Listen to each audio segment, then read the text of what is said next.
Welcome to Category 5 Technology TV. It's just Sasha and I and a Pinebook this week.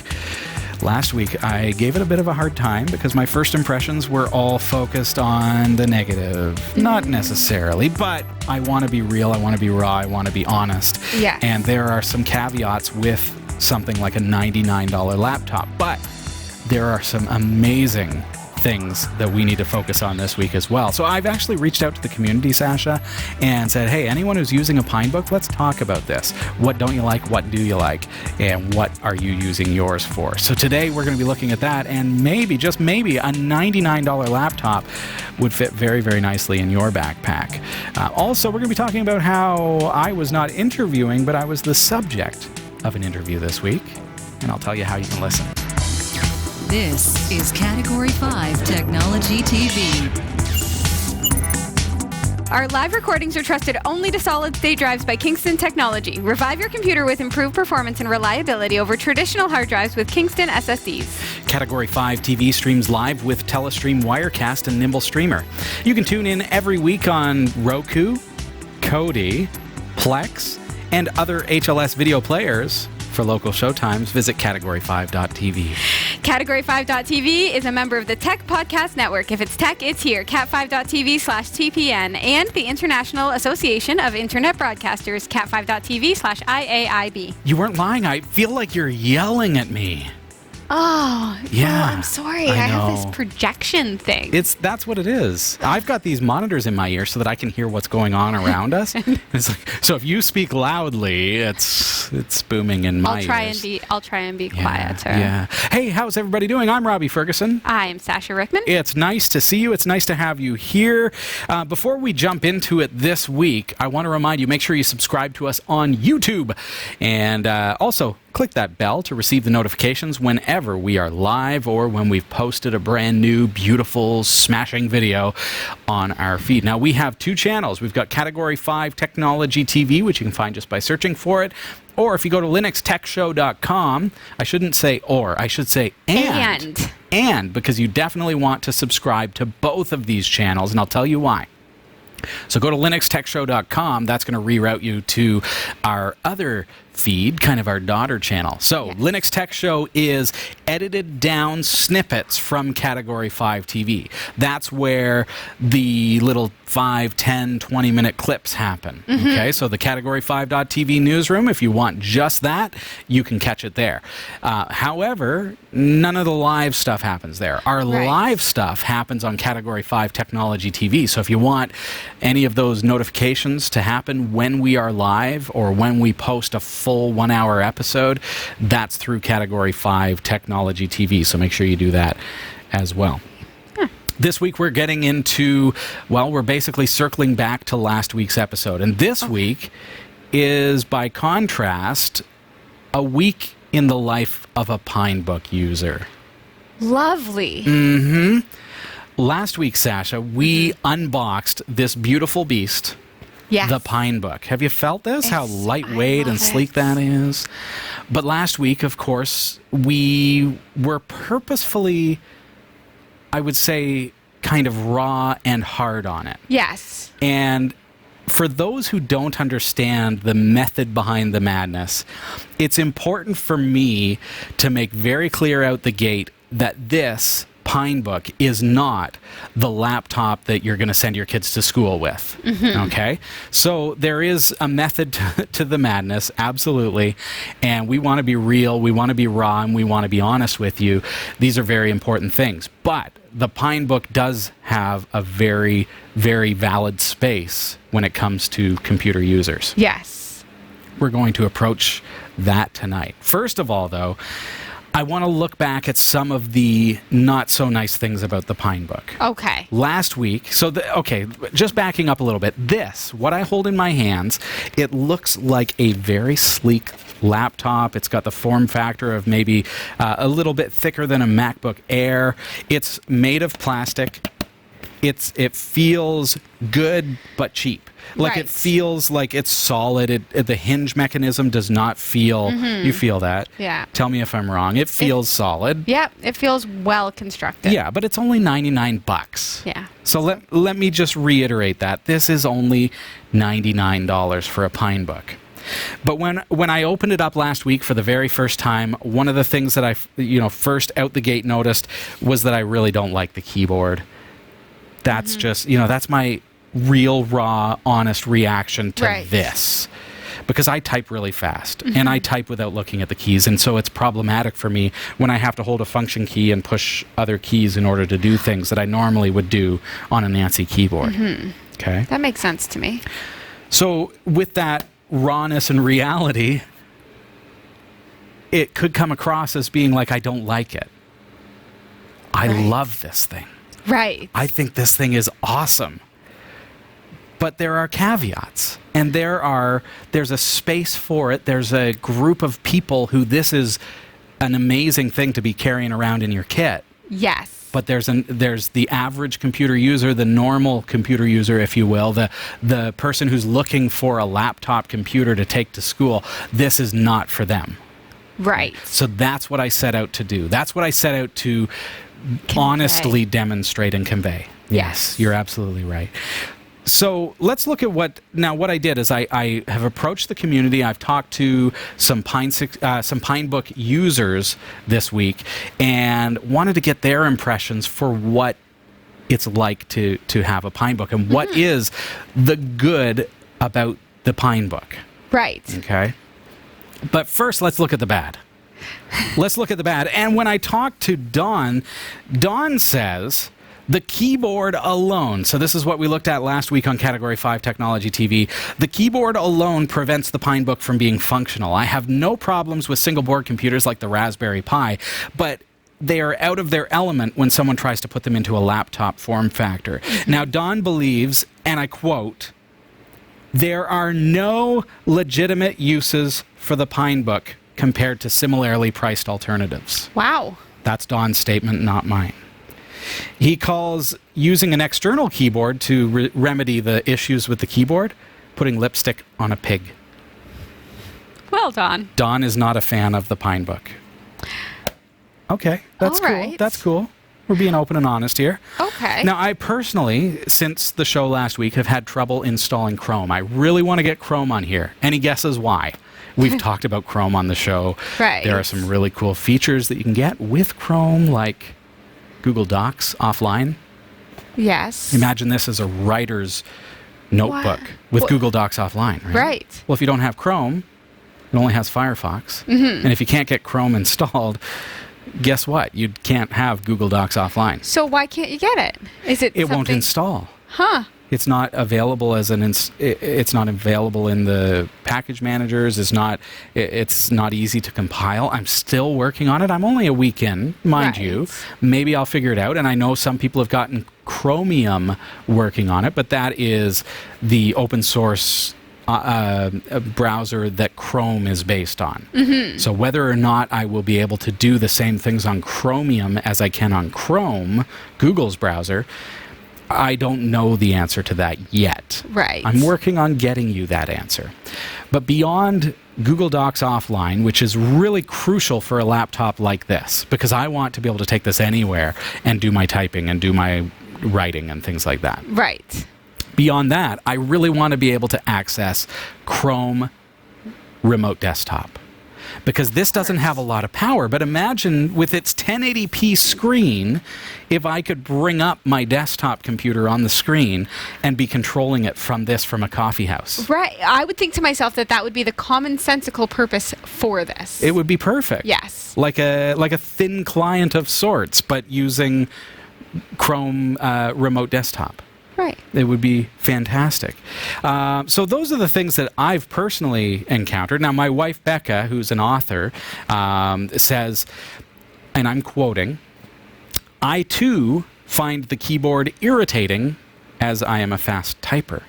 Having to pause and use the function keys is an interruption and breaks my train of thought. And for quotations, so think about this, quotations, right? I actually have to press the function key and the shift key and the key that has the quote. Ooh. So that's doubly annoying, she says. I write fiction, so dialogue requires a quotation mark, and that's quite a frequent happenstance when you're writing fiction.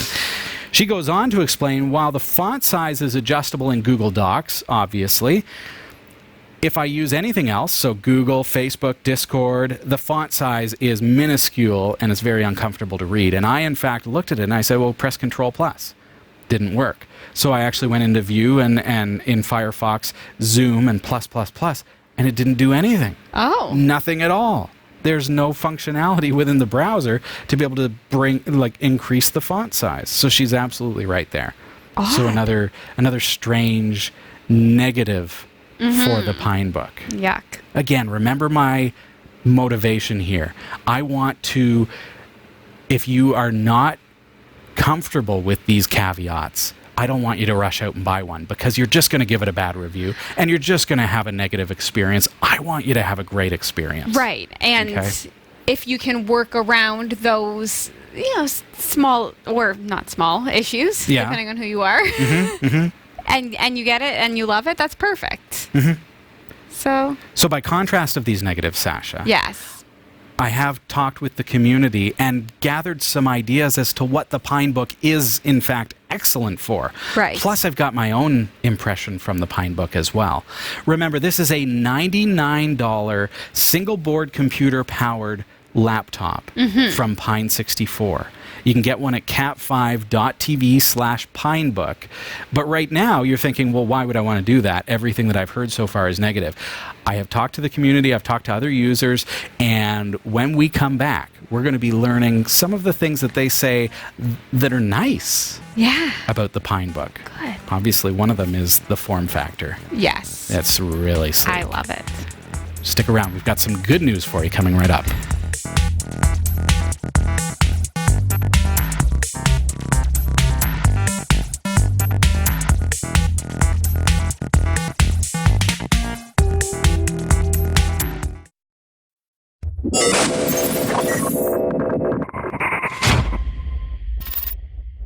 Before the break, we were looking at some of the negative caveats of the Pinebook, the $99 laptop from Pine64.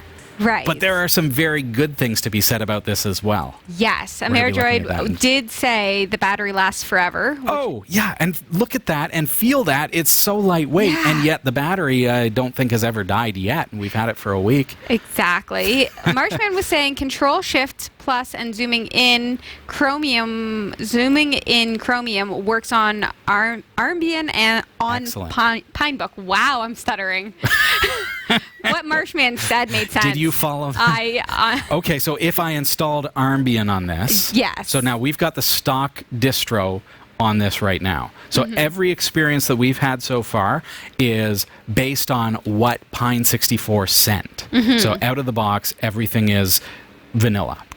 Right. So first of all, what I heard there is Armbian. That means I have to install a different distro. Interestingly enough, okay, so here's a plus that I didn't intend to mention. There are 1, 2, 3, 4, 5, 6, 7, 8, 9, 10 screws. They are Phillips screws, nothing proprietary, on the bottom.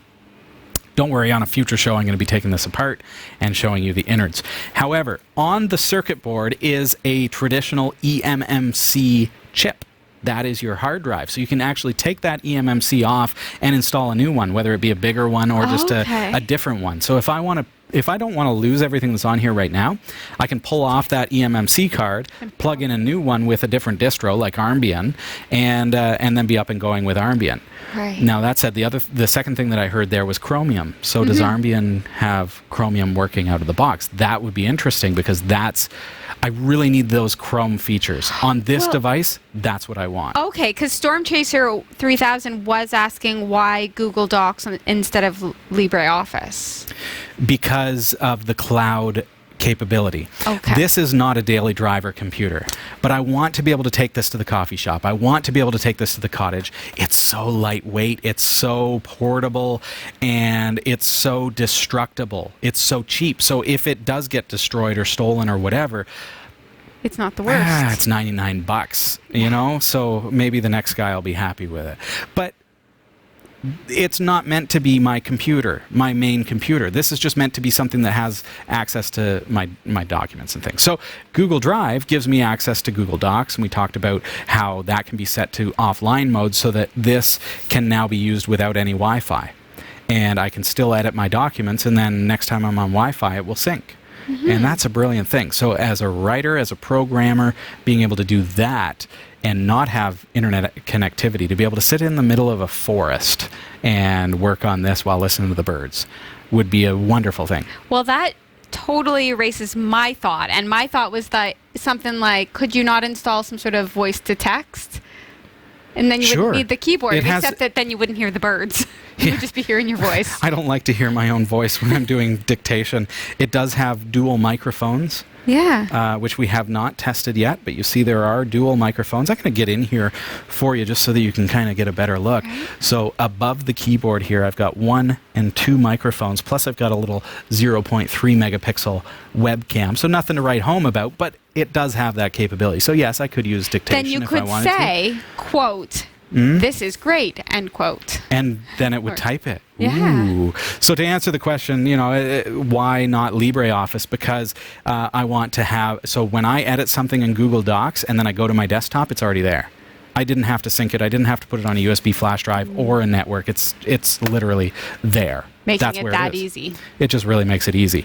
So let's look at some of the comments that have come in that are on the positive side. Right. And I have some too. Strit says that they actually use the Pinebook for SSH. This is a great little SSH terminal to be able to connect to other systems through the Linux terminal. Strit also says that they use it for scripting and a little bit of light browsing on the internet. They use it for email. Just, you know, basic stuff like that, kind of like what you might use a netbook for. But remember, this is a larger screen. It has 1080p resolution, and it's got some pretty nice specs. Like, it's got 2.4 gigahertz Wi-Fi. It's got Bluetooth 4, and with Bluetooth 4, I mean, you can connect your headphones and be listening to music while you type. If you wanted to, put some MP3s on here, something like that. Yeah, that would work. Kita says it's a decent machine for portable SSHing. So there's a reiteration on the SSH idea, which I think is great. Kita says that's one of the things that they use it for, and also reiterates my point that it would make a great thin client, something to be able to connect to other systems.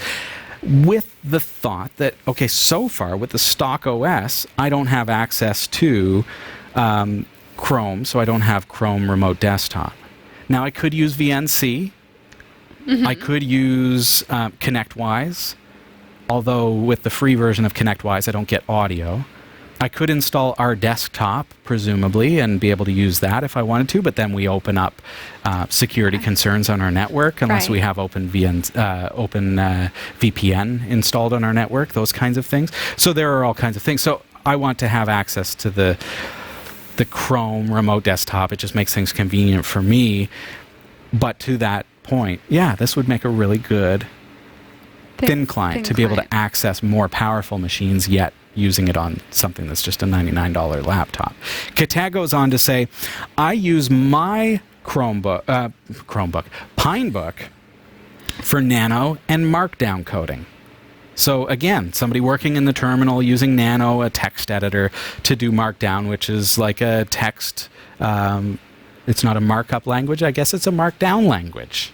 Not even a language, it's Markdown. It's literally. The keyboard wouldn't be a problem in that case then? I wonder if, right? Because it does seem and kind of tricky. And I mentioned how my wife mentioned that having to use those control sequence keys and everything can be a little bit of a showstopper, and so for her, but she's still using it and still really enjoying it, because I think the good outweighs the bad. I wonder if there is a little bit of a learning curve, and then all of a sudden it just becomes second nature, and then you I don't think function shift apostrophe or whatever dash. But, okay. Function shift dash. is how you do a quote. But you know how I love I don't think that keyboard- becomes second nature. But I think every time you do that, you will curse the name of Pine. But perhaps not. Perhaps eventually it becomes like a keyboard shortcut, like you just automatically know. Never, Sasha. You're completely wrong. I don't like to disagree with because you. they put that keyboard on the Pinebook, and they're like, they'll get used to it. I don't think you ever will. I can be contrite. Come on. Okay, Katas says they like to set the screen resolution to a low backlight. They underclock the CPU and optimize the power settings to really maximize the battery life and the usability of this as a coding notebook. The already super stellar battery life. Oh, yeah. Yeah. As I say, like, so we do charge it like whenever, but it has never died and it's never threatened to die. And Becca's used it for writing, and she's using Google Docs in order to do her writing, because I've been trying to encourage her to do that so that when she then goes to her desktop computer or her full-size laptop, it's already there. And it works really, really well, and she's starting to enjoy that. Okay, Marshman from our community says, I'm not a typist, so the funky keyboard layout is not really a big issue for me. I love the Pinebook because of how lightweight it is. Did I mention it's lightweight? It's so lightweight.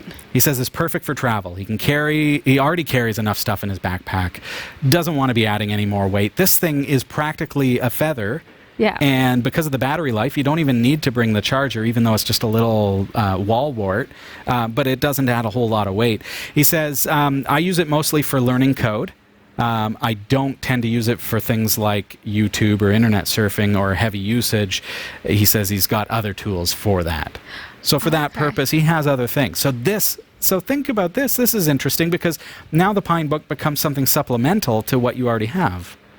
Yes. Right? So now it starts to make a little bit more sense. Maybe we're not looking at it as a laptop now to replace my laptop. No, I'm looking at it as something to supplement my laptop, as something that's ultra portable. Yes. And yet is not a Chromebook. It is a full Linux operating system installed on the Pinebook. So you don't have those restrictions of being unable to, I mean, other than, yes, we are encountering inabilities to install certain apps and things like that. But we don't want to ask it to be something that it's not. It is more of a full laptop as far as the OS goes than a Chromebook. Right. But yet falls in under the price tag of a Chromebook and has a very nice form factor and a very nice feel to it. My wife, I mentioned she's an author, so she uses her computer to type a lot. She does have some positive things to say about it. She's been using it for the past 7 days, and I thought, well, who better to try it? So I pawned it off on my wife and said, okay, I want you to try this for a week, and I'm going to come back next week and talk to the viewers about how the Pinebook has performed for you, because she's always writing.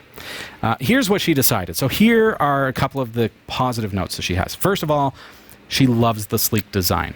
I mean, look at that. I mean, I'm not really a big cosmetics guy, but that is sleek as anything. Definitely. I appreciate that it doesn't say Pine 64 with a big illuminated logo. I'd be proud to wear that, but every other brand out there is doing this, right?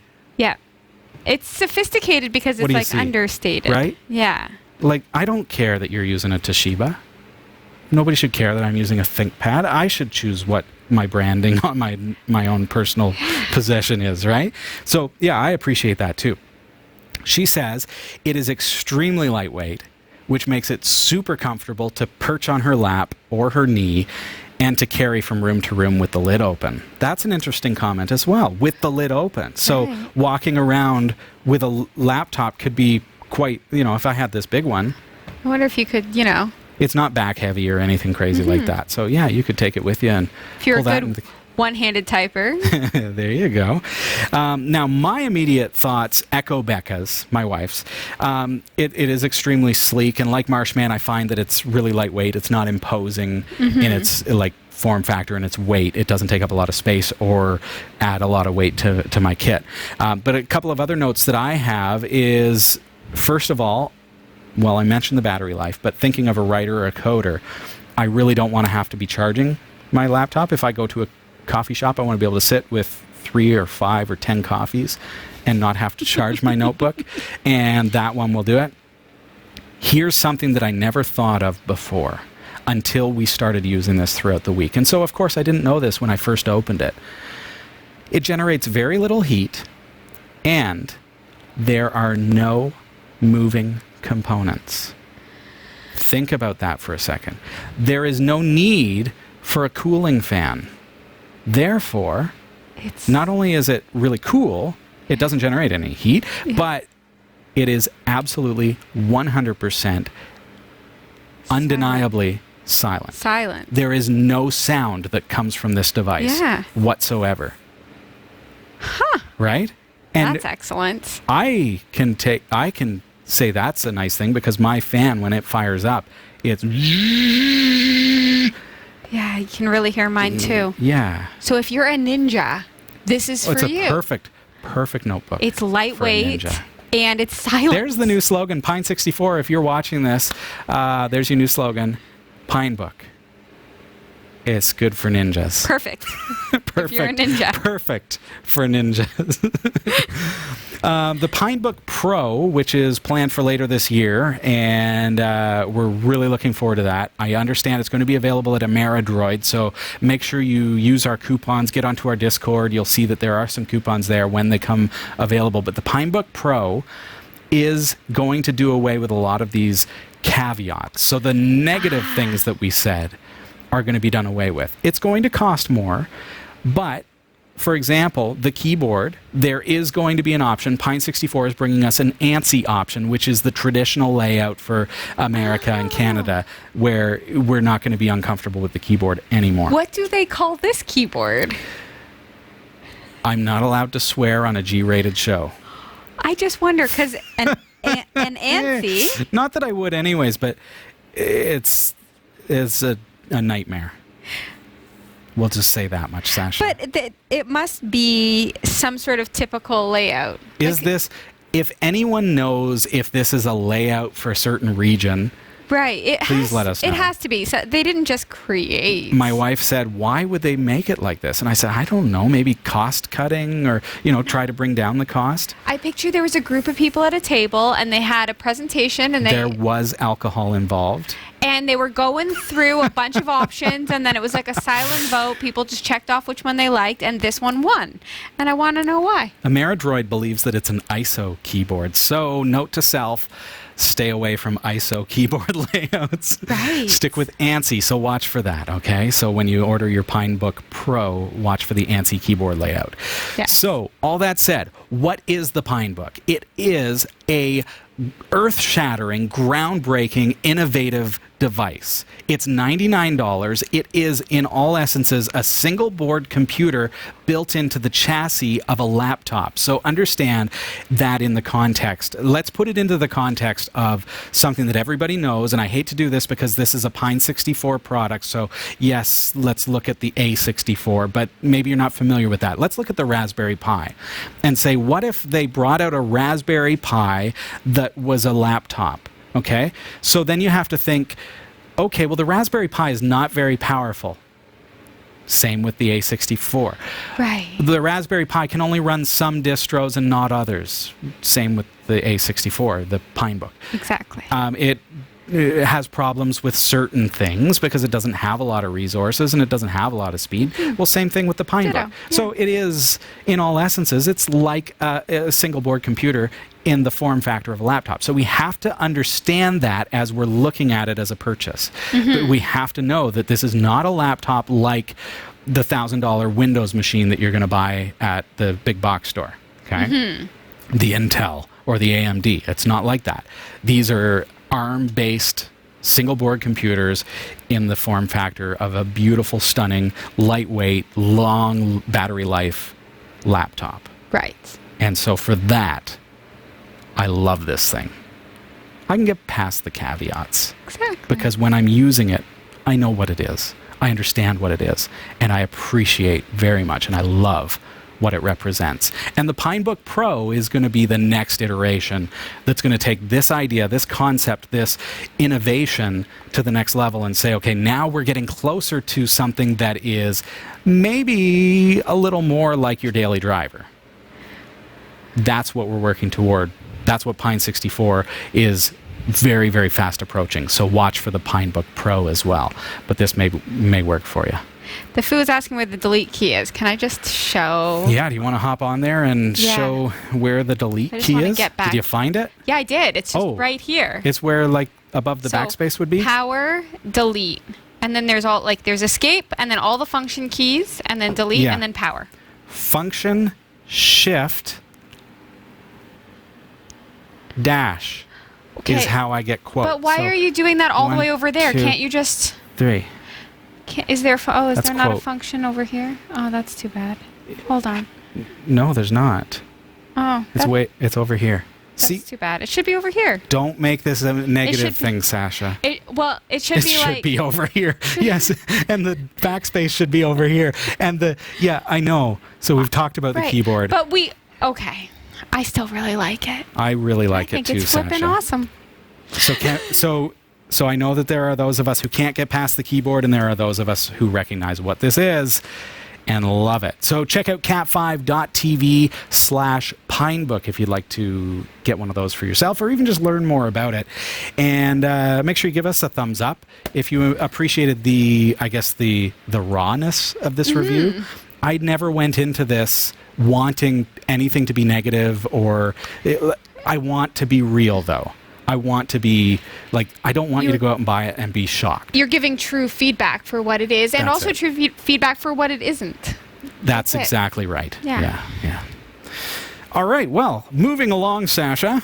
You ready to head over to the newsroom? I sure am. All right.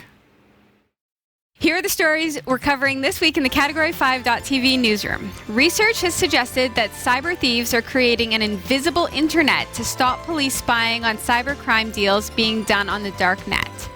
Millions of internet-connected machines running the open-source XM mail server may be vulnerable to a newly disclosed vulnerability that, in some cases, allows unauthenticated attackers to execute commands with all-powerful root privileges. Microsoft has deleted a massive database of 10 million images, which was being used to train facial recognition systems, and Google has revealed more details about its new video gaming platform, Stadia, which was first announced in March. These stories are coming right up. Don't go anywhere. This is the Category 5.tv newsroom, covering the week's top tech stories with a slight Linux bias. I'm Sasha Rickman, and here are the top stories we're following this week. Research has suggested that cyber thieves are creating an invisible internet to stop police spying on cybercrime deals being done on the dark net. The research suggests that instead of trading on marketplaces, criminals have turned to gated chat forums, invitation-only communities, and encrypted apps. They warn that the change could make it hard for law enforcement agencies to spot and trace attacks. They also found a large increase in attacks aimed at big companies. The study embedded undercover researchers into a wide variety of forums and gated chat forums on the dark net. The dark net is the part of the internet not accessible to search engines such as Google, and for which people need a special browser to visit. The most well-known dark net is accessed via the Tor browser. Dr. Mike McGuire, a criminologist from the University of Surrey, who led the research project, said that successful efforts by police to infiltrate darknet marketplaces, as well as raids that saw many of them close down, had pushed criminal hackers to adopt more secure ways of communicating. While criminal gangs were still active on those publicly accessible marketplaces, Dr. McGuire said any conversations about targets and tactics were instantly moved to secure apps such as Telegram or separate forums and chat rooms. Dr. McGuire warns that the changing nature of the dark net underworld should prompt police to change the way they tackle cybercrime. He says if one group disappeared or was broken up by police, another would just move in to fill the gap. That does make sense because they're cyber criminals and they're very smart. It seems so sci-fi, doesn't it? Yes. That there's this underworld of criminal activity on the very internet, but understanding the infrastructure of how the internet works. And I was thinking about this the other day, how interesting it is that little even VPN style networks could occur within this infrastructure, and there's no tracking it. There's no accessing it unless you have access to it. Right. The dark net seems so like ominous and like Yeah, they make really, it sound that way. I don't know anything about it because I'm scared of it. I want to stay on the light net. I want to be in the good zone. Yeah. And I had a customer who called up and said, "How do I get access to the dark net?" And I said, "Don't Google that." In the particular industry that they work in, their material could be used for like bombs and things like that. So just knowing that, I said, do not search for that online. Yeah. You're going to get yourself into some kind of trouble or on some kind of list if you're not careful. So just move along, forget about it. I've never seen it either, but I know that, like, I've spoken with Stephen Cobb from ESET, and, you know, he has done research on the dark web, the dark net, and has logged in to get familiar with it as a security researcher. And what does he say? Well, he's noted things like how the distribution of illegal assets take place within the dark web, and how that information is so readily available for a small price. And it's interesting how we think about things like ransomware, and so we're thinking of it from the perspective of the internet that we know, the World Wide Web, Right. which is our net. Okay. Yes. So the World Wide Web being a public network that we have access to on the internet. Now the dark web being a non-public network that, well, at least it's publicly accessible, but only through certain means. But it's also on the internet, but it's not part of the World Wide Web. So it's not interconnected. Well, it's all infrastructure. Yeah. It's like, here's the infrastructure, all the like the resources. Like, think about cables and everything. Well, what's going through those cables? What's going through those wires as far as data goes? Well, there's the World Wide Web going through them. That's what everybody has on their computers. Right. And that's what your internet service provider's giving you. But then there's this dark web, which is just another thing going along the wires. It's the same wires, but just being broadcast in a different way. It's scary, and my mind kind of breaks thinking about it. I just don't...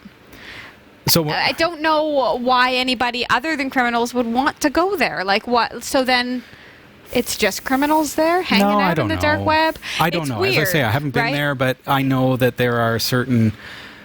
Like, you don't have to be a criminal to want privacy. That's true. Right? You don't wanna have to be a criminal to want to be able to communicate in a private fashion. True. Although it's And- very helpful for criminals, that's all. Yeah. So let's not, it's like Bitcoin. People had, for a time, had started thinking of Bitcoin as like a negative thing, like a hacker's currency.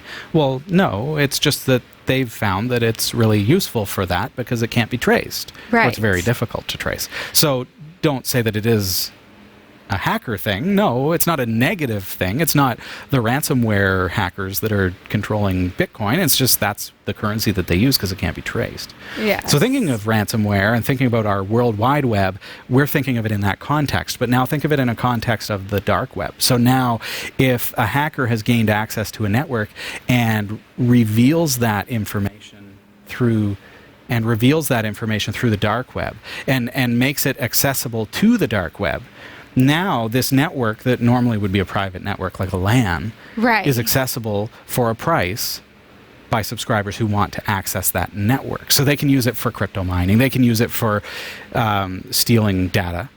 Depends on what they find, right? Or they can just, they can take the lazy way out and encrypt all the files and hold them ransom.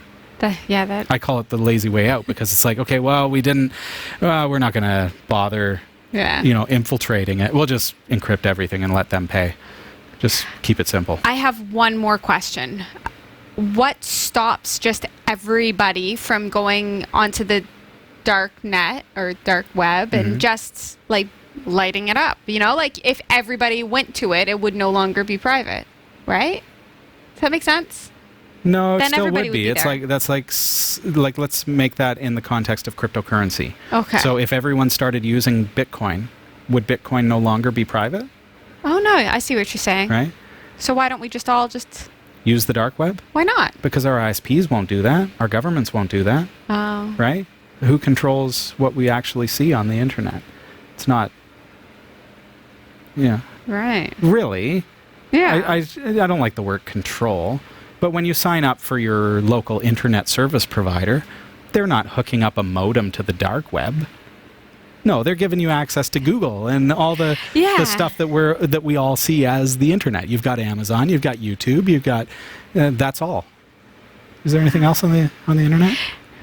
Amazon, Google, YouTube. Oh, Category 5. Category 5. That's on and Ameritrade. just on the light net. Okay, enough of that. Yeah. All right. Okay. Millions of internet-connected machines running the open-source XM mail server may be vulnerable to a newly disclosed vulnerability that, in some cases, allows unauthenticated attackers to execute commands with all-powerful root privileges. The flaw, which dates back to version 4.87, released in April 2016, is trivially exploitable by users with a low-privileged account on a vulnerable system running with default settings. All that's required is the person to send an email to an email address on the machine using injection within the address. If the domain of the injected address exists on the server and is running a vulnerable version of XM, attackers can execute commands of their choice that run with root privileges. The vulnerability is also remotely exploitable against default XM setups, although an attacker first must keep a connection to the vulnerable server open for 7 days by transmitting 1 byte every few minutes. The researchers from Qualys, the security firm that discovered the vulnerability, didn't rule out other simpler and more practical ways to remotely exploit default setups. The vulnerability affects versions 4.87 through 4.91. The flaw was fixed in version 4.92, which was released in February, but it was never identified as a vulnerability. What's more, many distributions of Linux have continued to ship with vulnerable XM versions. And I think about servers that are deployed in networks that I have worked with. Companies that set up a mail server in-house and don't have regular maintenance. I'm a firm believer in having maintenance agreements, not because I want your monthly fee, but I want you to be protected. Yes. Right? So I can think of a few network environments that I know of that have mail servers installed that haven't had me in to update them in a year. And remember that this vulnerability, which is critical, was only patched in February. And never reported as a vulnerability? That seems weird. It may have been that they didn't realize the scale of it until Qualys figured out that, hey, this is legit. Like, I can just send an email with injection code in the address. So category5.tv, my email address is robbie@category5.tv. Take out that Robbie and insert injection code. So insert my code here at category5.tv. Now, if I was running a bad XM version, this exploit can execute the code within the injection script just by sending that email. Incredible. It's brutal. Wow. It just seems easy. It's too easy. Yeah. That's the problem. So make sure that your systems are up to date. I mean, the first thing I did was check all my servers, make sure XM was up to date, and thankfully I was, already up to date. Yeah, I mean, I was already there, so I didn't have to worry about it. But A simple apt upgrade would probably do it on a lot of Debian systems. and it's so easy to do upgrades like that. Sure is. Yeah. You gotta set aside some time, because sometimes with an apt upgrade, you may have some things that, configuration files that need to be reconciled, or things that might stop working and you need to just work it out. Yeah. But generally speaking, it's a pretty flawless, flawless thing. And don't do it in like the 11th hour just before you really need your system. Yeah. Right. Yeah. Do it, Friday at 5. Yeah. Every time. Microsoft has deleted a massive database of 10 million images, which was being used to train facial recognition systems. The database was released in 2016 and was built of the online images of 100,000 well-known people. The database is believed to have been used to train a system operated by police forces and the military. The deletion comes after Microsoft called on U.S. politicians to do a better job of regulating recognition systems.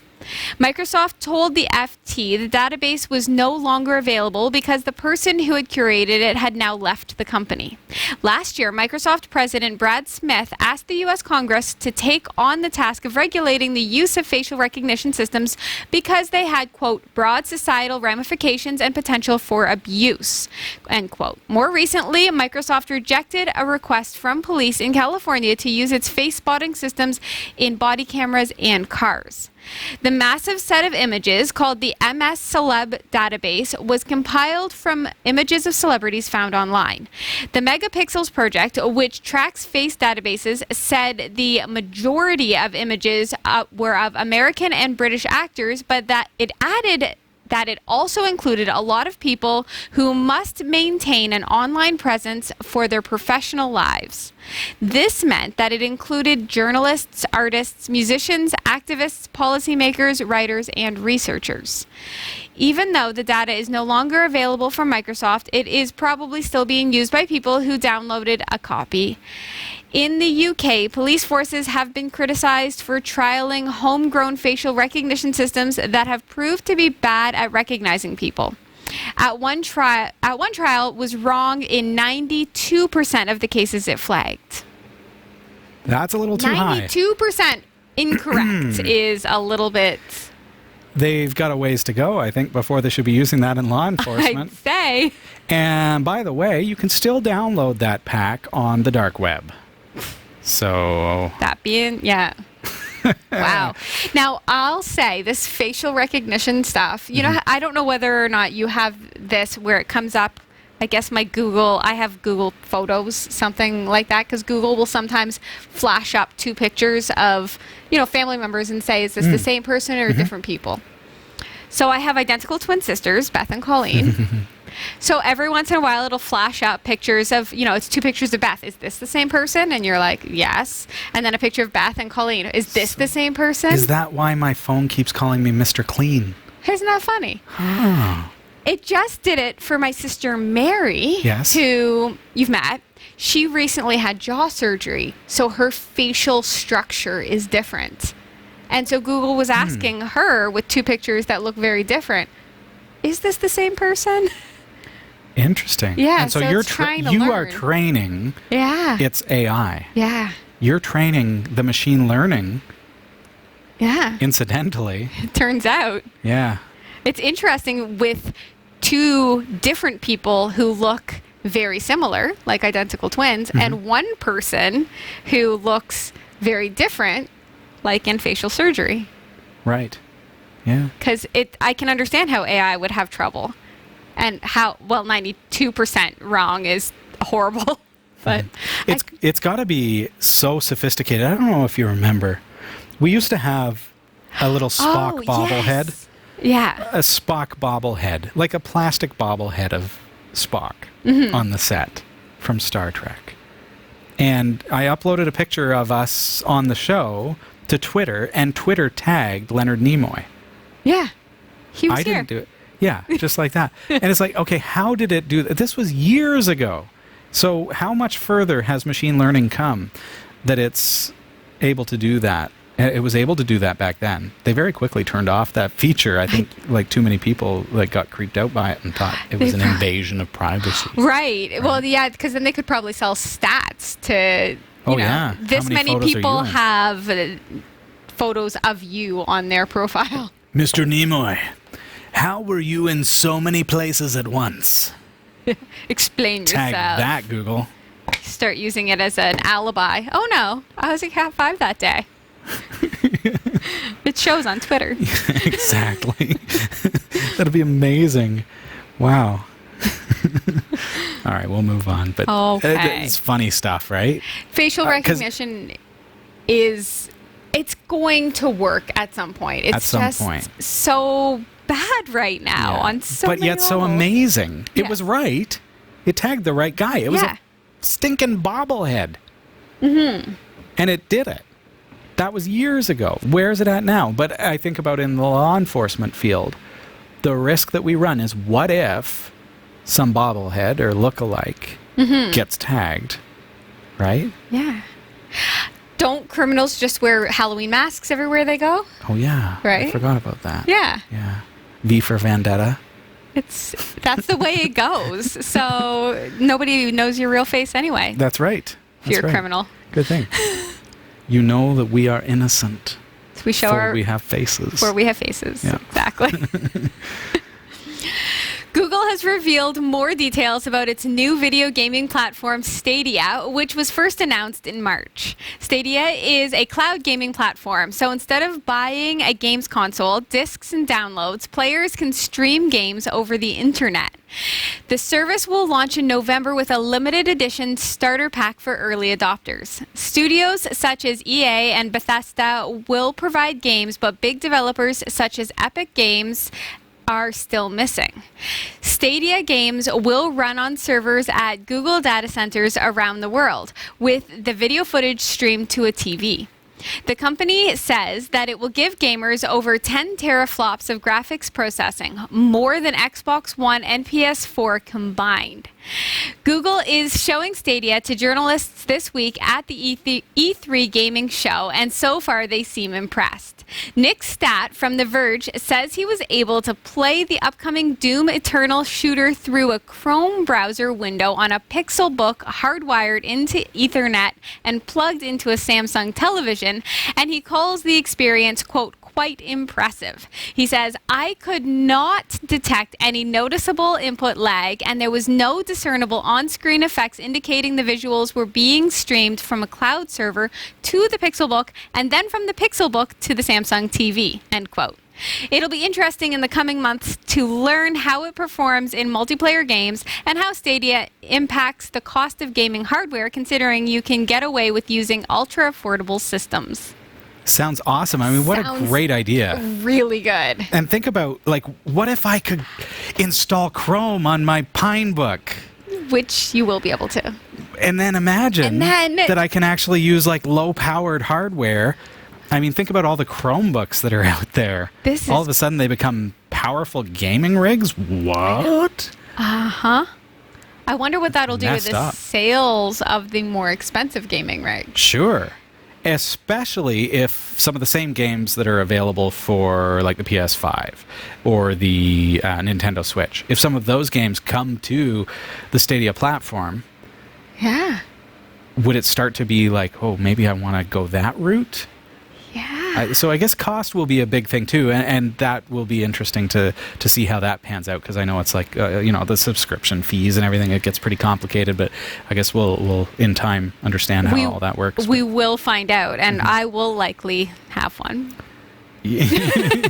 Anything to do with gaming, she's in. That's pretty much. She's in. That's pretty much it. Yeah. And I think that it's a brilliant idea, and I've seen companies that have tried doing this type of technology before, streaming from your computer. I had one where I had installed a driver on my Windows desktop computer and then was able to play games on any of my computers on my network.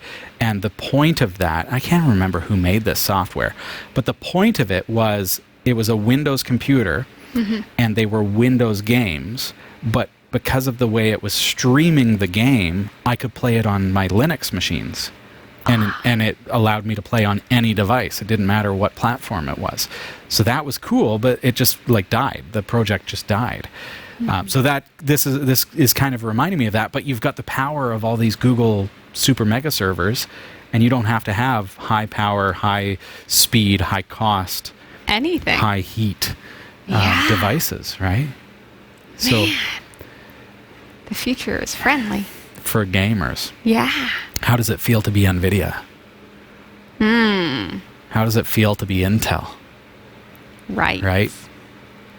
I want to know if this will compile on ARM. Let's take a quick look at CoinGecko. Here's how the crypto market looked as of 1800 hours Eastern Time on Wednesday, June 12th, 2019. Everything is working its way up. Bitcoin is up, gaining $339.29 US in the past 7 days. It's up at $8,104.92. Litecoin is at 133.76 USD. Ethereum is at 255.27, gaining just under $10 US in the past week. Monero, also small gains of $3.03 at 89.17 US. Torque is gaining just a little bit, but hey, that's what you can expect for these little guys. 0.81 ten-thousandths of a cent, and our only loser this week down by, get this, 0.02 ten-thousandths of a cent per coin. Aww. So can you really call it a loser? I mean, it's pretty static at that point. Turtle coin is sitting at 0.96 ten-thousandths of a cent. Remember that the cryptocurrency market never closes, and it is always volatile. That is true. Big thanks to Roy W. Nash and our community of viewers for submitting stories to us this week. Thanks for watching the Category5.tv newsroom. Don't forget to like and subscribe for all your tech news with a slight Linux bias. And for more free content, be sure to check out our website. From the Category5.tv newsroom, I'm Sasha Rickman. And I'm Robbie Ferguson.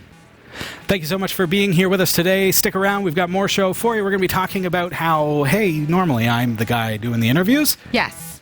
I was the subject of an interview this week. Were ya? And I'm going to tell you all about it. Stick around.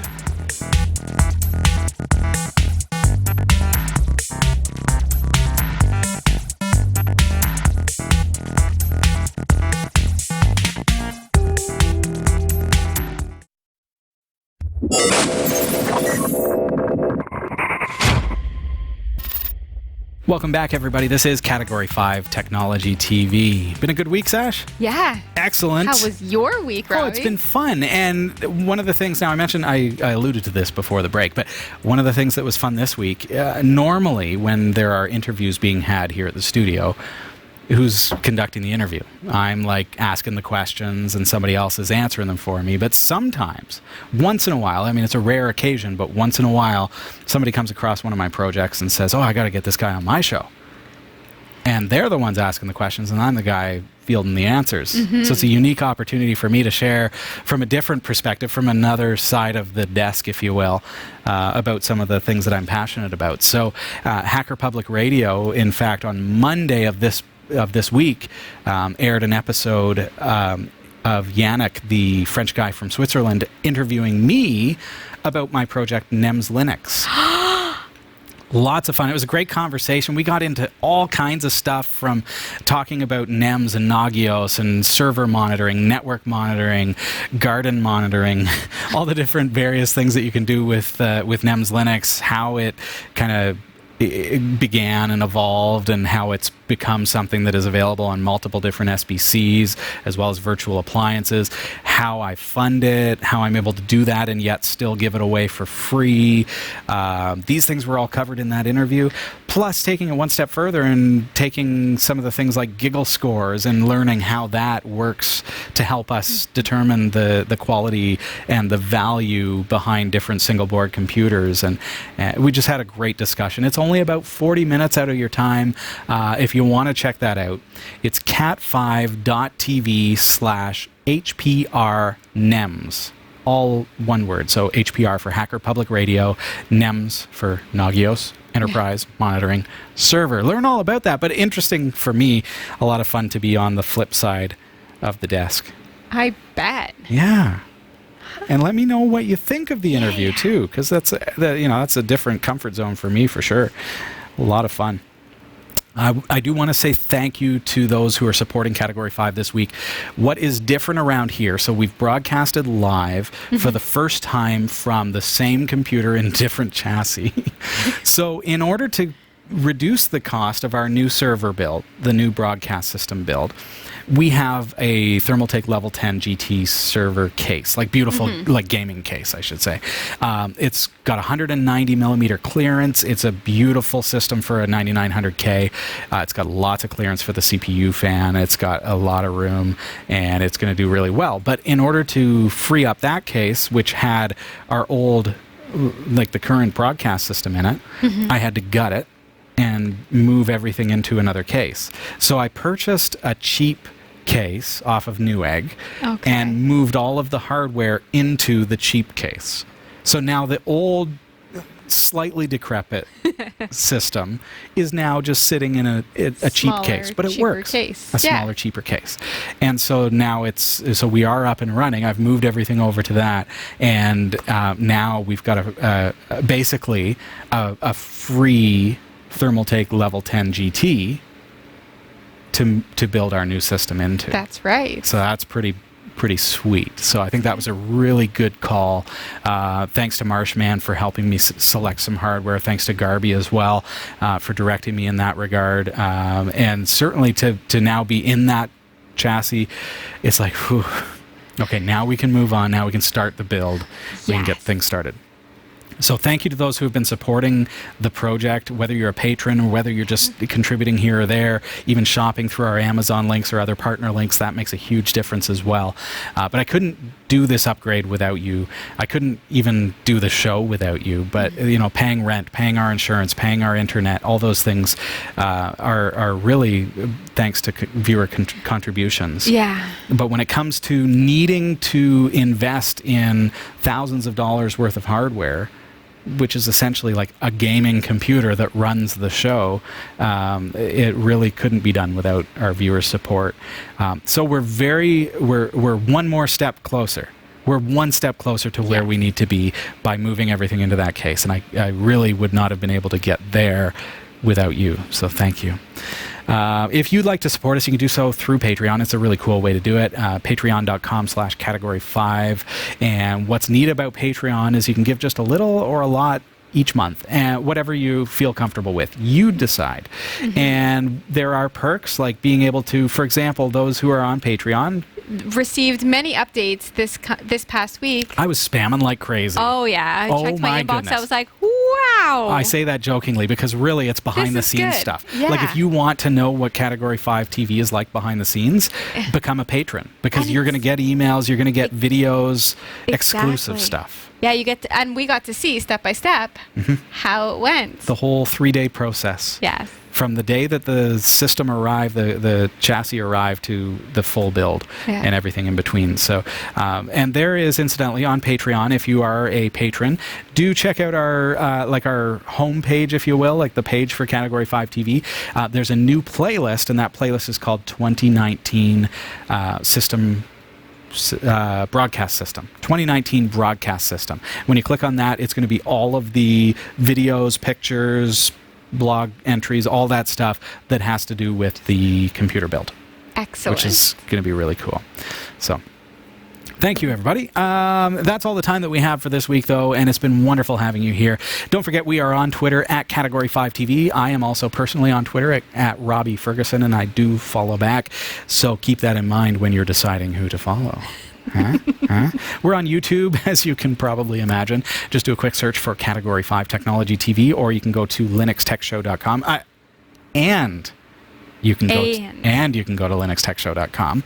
Make sure you subscribe to both of those. We're also on Roku's channel store, and you can get our Plex or Kodi channels. And we mention this every single week, but I was surprised to see that some people in the chat didn't know this.